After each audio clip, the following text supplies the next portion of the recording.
Aujourd'hui, c'est la belle fête de l'Annonciation, où l'archange Saint Gabriel apparaît à la Bienheureuse Vierge Marie et lui annonce qu'elle a été choisie par Dieu pour devenir la mère de Dieu.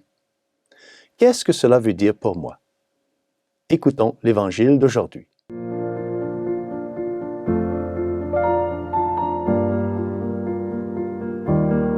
Salve Maria. L'Évangile d'aujourd'hui décrit la visite de l'ange Saint Gabriel à la Bienheureuse Vierge Marie.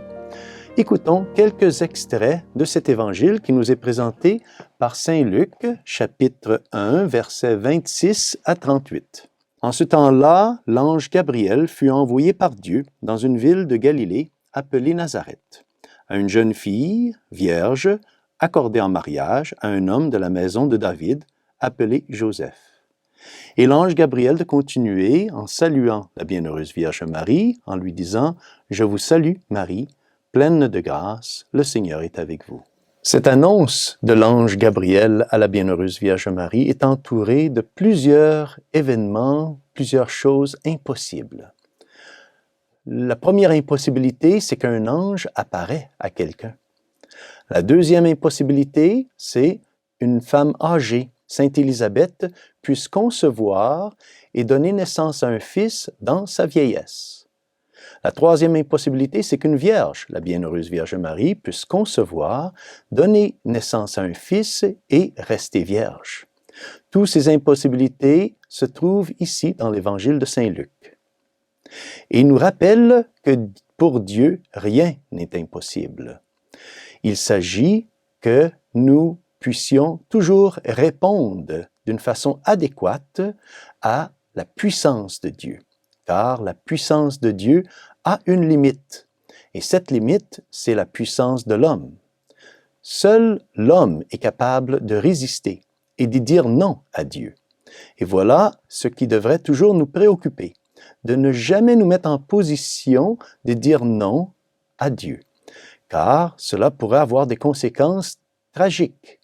Il faut imiter la Bienheureuse Vierge Marie, comme nous la trouvons aujourd'hui ici, devant l'archange Saint Gabriel. Elle répond à l'ange Gabriel avec un oui. Elle accepte cette invitation. Et alors, c'est un exemple pour nous d'imiter la Bienheureuse Vierge Marie en apprenant comment nous soumettre toujours à la volonté de Dieu, d'accepter la volonté de Dieu, de pratiquer l'humilité, car c'est l'humilité qui va nous faire ressusciter avec le Christ. Donc, la première leçon que nous apprenons ici, c'est que rien n'est impossible pour Dieu.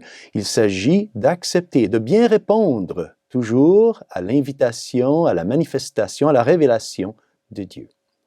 La deuxième leçon que j'aimerais partager avec vous, c'est comment Notre-Dame réagit devant cette invitation de l'archange. Lorsqu'elle apprend qu'elle a été choisie pour être la mère de Dieu, Marie dit à l'ange, « Comment cela va-t-il se faire? » Alors, Marie, elle est un peu préoccupée parce que l'ange est en train de lui annoncer une gloire. C'est un éloge. C'est quelque chose de grand. Elle a été choisie parmi toutes les femmes pour devenir la mère de Dieu. Alors Notre-Dame, elle est inquiète parce qu'elle a peur que cela puisse tacher son humilité. L'archange, pour la rassurer, lui dit, « L'ange lui répondit, « L'Esprit Saint viendra sur toi et la puissance du Très-Haut te prendra sous son ombre. » Donc, l'archange lui rassure que ce n'est pas par sa volonté à elle qu'elle deviendra mère de Dieu, mais par la volonté de Dieu. Et c'est une deuxième leçon pour nous, donc de toujours vouloir faire et nous soumettre à la volonté de Dieu, de peur que les éloges, enfin la gloire, peuvent tacher notre humilité.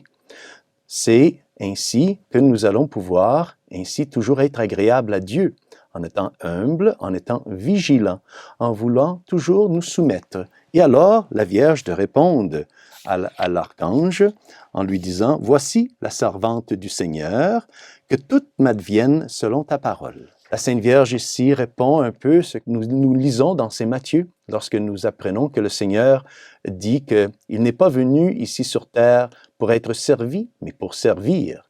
Voilà la force du chrétien. Voilà la force du catholique, d'apprendre à vouloir servir, d'apprendre à vouloir toujours nous soumettre, afin de protéger notre humilité, afin d'ensuite d'être pouvoir ressusciter avec le Christ. Demandons en cette belle fête de l'Annonciation de toujours croire aux impossibilités de Dieu, car rien pour Dieu est impossible, de toujours croire, d'avoir la foi que tout est possible pour Dieu. Il s'agit de ne pas le résister, il s'agit de ne pas mettre d'obstacles et ainsi de pouvoir aussi toujours pratiquer l'humilité, qui est le secret du vrai disciple du Christ, comme nous l'enseigne la bienheureuse Vierge Marie. Alors c'est ce que le Père François vous souhaite en cette belle fête de l'Annonciation, et que Dieu Tout-Puissant vous bénisse, au nom du Père et du Fils et du Saint-Esprit. Amen. Salve Maria.